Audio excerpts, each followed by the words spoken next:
So you'll recall from our discussion on Monday, we were working our way through Nozick's hypothetical social contract story, the thought experiment he asks us to engage in as a way of thinking about the social contract idea as a basis for political legitimacy. And he asks us, in effect, to suspend our disbelief and work through this story with him, holding out the promise that he's going to show how the state can be legitimate. And so he said, imagine a hypothetical state of nature not consisting of pre-political people, but of people like you and me in a condition where there was no government.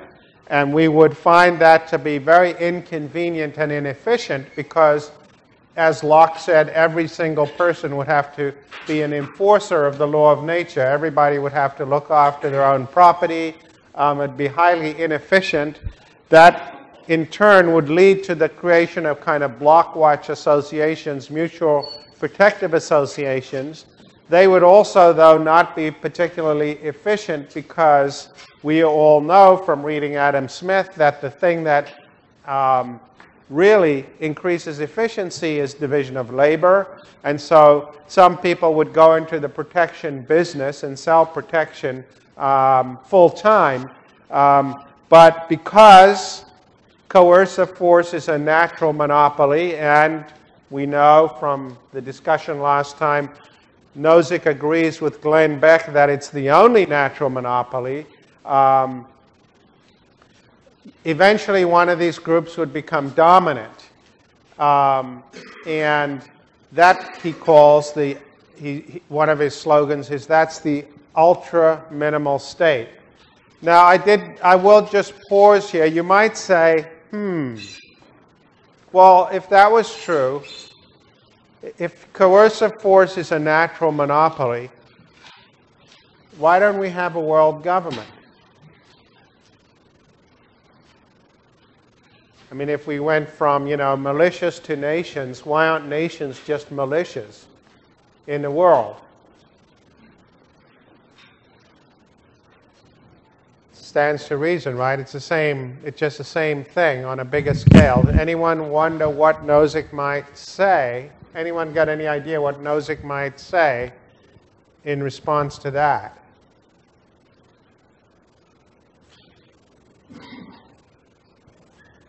Otherwise, it doesn't seem very plausible. Now, you either coercive force is a natural monopoly or it isn't.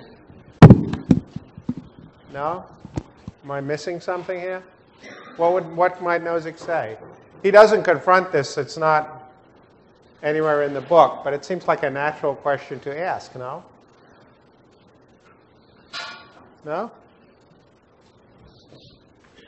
Anyone want to try this? Yeah. He might argue that because of kind of natural boundaries or even artificial boundaries that have been created, that the two societies or protection agencies are sort of separated.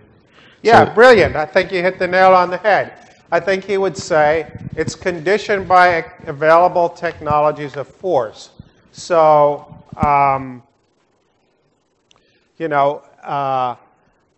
if it becomes possible to project force all over the world, then we might get to the situation where we will have a world government. That indeed countries are just like bigger militias within a country. And if there were the available coercive force to create a world government, the famous pacifist philosopher Bertrand Russell had a kind of Nozickian view of this. He had opposed World War II. He had opposed the creation of nuclear weapons. But as soon as we dropped the bomb on Hiroshima in 1947, Russell came out and said America should immediately declare a world government. So he was Nozickian in his thinking. But what he lacked was the knowledge of a social scientist. He brought the clear-headedness of a philosopher, but that it wasn't constrained by the knowledge of a social scientist. because the mere fact that you have the capacity to destroy the world doesn't mean you have the capacity to enforce obedience on the ground. This is a lesson we learned in Iraq after 2003. Yes, we could obliterate the Iraqi army, but that's something quite different from actually being able to enforce the rule of law within Iraq on the ground, right? And it turns out, we'll go into this in more detail a bit later, but there are although there is one respect in which coercive force is a natural monopoly, in that for it to be a good, it has to be enforced over a given territory. Otherwise, you just have the sort of situations we were talking about on Monday. Nonetheless, there are various economies of smallness in enforcement. And the community policing literature discovered this in urban contexts. So it's not as simple as it looks. But I think just from the point of view of what we need to complete the thought experiment here is that Nozick would indeed say that the reason we don't have a world government is simply that the available technologies of coercion have not yet evolved. And so, you know, when it takes Hannibal's elephants to get over the Alps, they are a natural boundary in a way that they are not when you can lob missiles over the Alps. And so we shouldn't think of, we should always think when he says a natural monopoly over a given territory, to some extent what counts as a given territory is going to be affected by available technologies of force. And we could play this out, you know, if you think about the transition from the Italian city-states to modern Italy. There's a version of that. The changing technologies of force leads to the creation of larger units. But, you know, as the points I've just made suggest, this isn't entirely straightforward and uniform, but it is one basic dynamic. So that's, I think, what he would have said if somebody had raised that question. And so you get a single dominant protective association within a given territory, although we're agreeing that the notion of what counts as a territory is somewhat in flux and conditioned by technologies of force. That's the dominant protective association has co-opted or marginalized all the others. And then you have a dominant protective association, which he calls the ultra-minimal state. But then there are these people, these independents, and he gives various colorful examples of them. But as I said, this was 1974. If we think about it in today's world, you can think about these as people who don't recognize the legitimacy of the regime. So they could be people like the gent who flew his plane into a federal building in wherever it was, Texas, I think, a couple of weeks ago. It could be Timothy McVeigh, who blew up the Oklahoma federal building, or it could be Osama bin Laden. These people are out there, and they say, well, you might have your dominant protective association, but we don't care, because we don't like it, we don't recognize it, we're not part of it. Okay? And Nozick wants to say, well, just because coercive force is a natural monopoly, these protective associations can't give their members protection if they allow the Osama bin Ladens and the Timothy McVeighs to run around out there. So what are they going to do? They're going to force them to accept the authority of the state. They're going to force them to participate. They're going to say, this is the deal.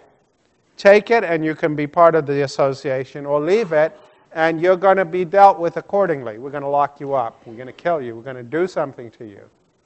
Right? That's what's going to happen because because it's the case that these associations cannot protect their members if they don't do anything else. I'm going to come back to that in a minute. So it's just, at this level, it's just a claim about what would happen, coercive force being what it is. And then you have what he calls the minimal state, aka the classical night watchman state of liberal theory. The thing that Glenn Beck has in mind when he says the government should protect us from the bad guys and nothing else. The government should protect us from the bad guys and nothing else. The night watchman state doesn't do anything else. In particular, it does not redistribute wealth. It does not redistribute income and wealth. It does not go into those Pareto undecidable zones. Think back to the Pareto diagram. And the reason it doesn't go back to those Pareto undecidable zones is that we have a very robust doctrine of individual rights. Right? Now you might say, well, why should we buy that? And I think what Nozick would say is, he would come back with the doctrine of deep pluralism of values. There's deep pluralism of values. We don't agree. You know, some of us think we should have a welfare state. Some of us think we shouldn't. Some of us think we should have universal health care. Some of us don't. We don't agree about these things.